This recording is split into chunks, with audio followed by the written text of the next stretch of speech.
स्वामी महाराज, पूज्य डॉक्टर स्वामी महाराज, पूज्य कोठारी स्वामी, पूज्य त्यागवल्लभ स्वामी, पूज्य ईश्वरचरण स्वामी, पूज्य विवेक सागर स्वामी, पूज्य घनश्याम चरण स्वामी, पूज्य ब्रह्म विहारी स्वामी, मध्य प्रदेश माननीय मुख्यमंत्री डॉक्टर मोहन यादव जी, आमंत्रित सर्वे महानुभावों, सर्वे हरिभक्तों, प्रेस मीडिया मित्रों, सौने मारा नमस्कार। जय स्वामीनारायण। આજે આપણને બધાને એટલા બધા અહીંયા આજે જેટલા આયા છે બધાને મારો પોતાનો અનુભવ એવું કહી શકું કે આપણી પોતાના વ્યવહાર જીવનની કોઈ પણ સમસ્યા હોય તો એનું સમાધાન આજના આ સત્સંગમાંથી લઈ જવાય એવું છે।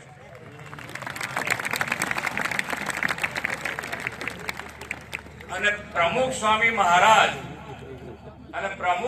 મહારાજ અહમ શૂન્ય કેટલા થઈ ગયા છે કે આજે રાષ્ટ્રપતિ મહામહિમ અબ્દુલ કલામજી એમની એક ખુરશીમાં બેઠા છે, મહારાજશ્રી પોતે નીચે પલાટી વાળીને બેસી ગયા છે। આ અહમ શૂન્યની વિનમ્રતા જુઓ, તમે એની તાકાત જુઓ। હજુ આપણે આપણા જીવનમાં આ બધું લાવવાનું બાકી છે, એની તરફ આપણે આગળ વધવું જોઈએ। અહમ શૂન્ય થવું જ પડે એવું છે। અમે મન સ્વામીના ચરણોમાં પ્રાર્થના કરીએ કે અમે અહમ શૂન્ય તરફ જે આગળ વધી રહ્યા છીએ એમાં અમને બળ આપે। આપણી સનાતન સંસ્કૃતિ, સ્વધર્મ પરંપરા અને સંત શક્તિ સદીઓથી દુનિયાને સદમાર્ગે ચાલવાની પ્રેરણા આપતી રહી છે। સ્વધર્મને આપણા આસ્થાના કેન્દ્રો પર થયેલા આક્રમણો સામે પણ આ ભૂમિના શૂરવીરો અને સંત શક્તિએ સનાતન ધર્મ સંસ્કૃતિ અકબંધ રાખી છે। ભગવાન સોમનાથ મંદિર પર થયેલા આક્રાંતાઓના હુમલાના 1000 વર્ષ પૂરા થયા છે। વિશ્વ નેતા અને યશસ્વી વડાપ્રધાન શ્રી નરેન્દ્રભાઈ મોદી સોમનાથ મંદિર પર થયેલા હુમલા સામેના પ્રતિકારની સ્મૃતિને સોમનાથ સ્વામિવાન પર્વથી ઉજાગર કરી છે। તેમણે હજારો વર્ષની આ વિરાસતનું ગૌરવ આજની અને આવનારી પેઢીઓ કરે તેવો રાષ્ટ્રહિત પ્રથમ અને દેવજી દેશનો મંત્ર આપ્યો છે। બોચાસણવાસી અક્ષર પુરુષોત્તમ સંસ્થાન BAPS ના સંતોએ પણ આ મંત્રને અપનાવતા દેવ અને દેશને પ્રથમ સ્થાને રાખ્યા છે। સંત પરમ હિતકારી જગતમાહી, સંત પરમ હિતકારી, પ્રભુ પદ પ્રગટ કરાવત પ્રીત પરમ વિકાવત ભારી। સદગુરુ બ્રહ્માનંદ સ્વામીની આ રચના સંતોની પ્રકૃતિ વિશે ઘણું બધું કહી જાય છે।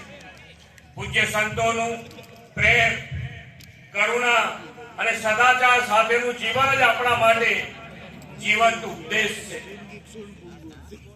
BAPS ના આધ્યાત્મિકના વડા પરમ પૂજ્ય સંત મહંત સ્વામી મહારાજની 92મી જન્મ જયંતિ વર્ષની ઉજવણીનો આજે પાવન અવસર છે।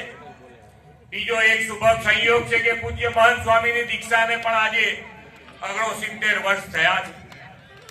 વિરલ આધ્યાત્મિક સંત વિભૂતિ જેમણે પોતાનું સમગ્ર જીવન માનવ સેવા અને આધ્યાત્મિકતા માટે સમર્પિત કર્યું છે એવા પૂજ્ય મહંત સ્વામીને ભાવપૂર્વક હૃદયપૂર્વક વંદન કરું છું। તેમણે 92 વર્ષની વિરલ યાત્રાનું વર્ણન 4 ભાગમાં થઈ શકે। સાયન્સથી સંન્યાસ, સંસ્કારથી સંસ્કૃતિ, સાદગીથી સેવા અને ગુરુ નિષ્ઠાથી વિશ્વ નિષ્ઠા। મહંત સ્વામી મહારાજના જીવનનો સમગ્ર સાર આ 4 ભાગમાં આવી જાય એમ હું સમજુ છું। તેમનો જન્મ મધ્યપ્રદેશના જબલપુરમાં થયો. બાળપણથી ધાર્મિક સંસ્કાર, સાદગી અને શિસ્તનો જીવનમાં સંચાર થયો. સાયન્સના વિદ્યાર્થી તરીકે કૃષિમાં બીએસસી ની પદવી મેળવી, પરંતુ અંતરમાં વૈરાગની જ્યોત પ્રગટી રહી. સાયન્સથી લઈને સંન્યાસના માર્ગ સુધીની તેમની યાત્રા દર્શાવે છે કે જ્ઞાન અને ત્યાગનો સંગમ જ જીવનનો સાચો પ્રકાશ છે.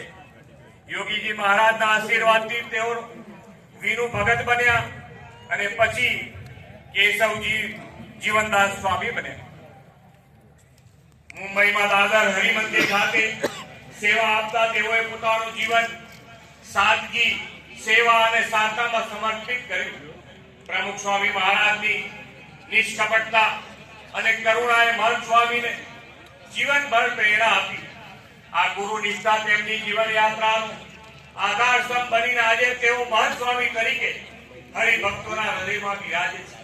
આજે તેમના માર્ગદર્શનમાં વિશ્વભરમાં 600 થી વધુ મંદિરો, અબુધાબીનું ભવ્ય હિન્દુ મંદિર, અમેરિકાનું અક્ષરધામ, સિડની, પેરિસ, જોહાન્સબર્ગ જેવા મહાનગરોમાં આધ્યાત્મિક કેન્દ્રો ઉભા થયા છે.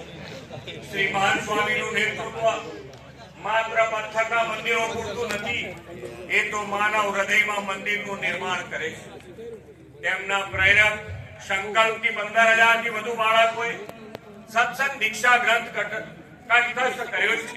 તે પણ વિશ્વ વિક્રમ છે. 375 થી વધુ નવયુવાન સંતોનું નિર્માણ, શૈક્ષણિક અને સંશોધન સંસ્થાઓની સ્થાપનાથી તેઓ યુવાનોને સંસ્કારથી સંસ્કૃતિ તરફ દોરી રહ્યા છે.